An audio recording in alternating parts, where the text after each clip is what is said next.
a nice morning stroll, and I thought I'd share some thoughts on Sarpedon.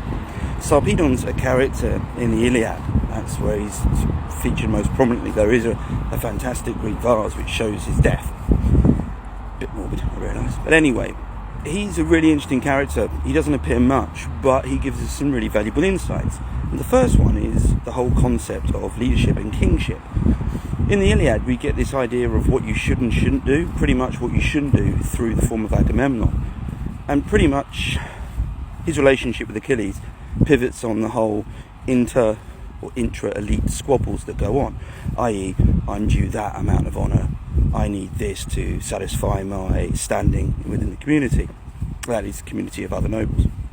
However, the Sarpedon breaks it out even further and looks at it from a more, I suppose, relatable context. So he's fighting on the side of the Trojans, and at one point he turns to Glaucus, who is sort of comrade, and they have a really nice relationship, and he says, this is why we fight. We fight in these kind of wars because we're leaders of men, and we get the nice places at the table, we get the nice the best joints, or the best cuts of meat, the nice wine, and all of this lot. And this is why. It's because we're at the front lines fighting. So he's very much about accountability.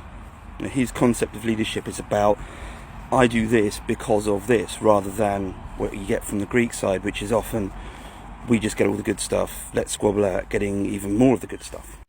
Accountability and leadership, nice idea. He also happens to have one of the best lines, in my opinion, in the whole Iliad, and that is, when he's just about to go out to fight, he turns to Glaucus and he says, but now 1,000 shapes of death surround us. And that's really poignant. But it also leads on to him pointing out how when you go into battle, certainly in the Homeric context, it's a sum-zero game. You're going out there to either win glory by dispatching someone, or giving them glory by having them dispatch you. So again, it's a very poignant and quite powerful piece in the poem. Anyway, just a couple of thoughts on Sarpedon.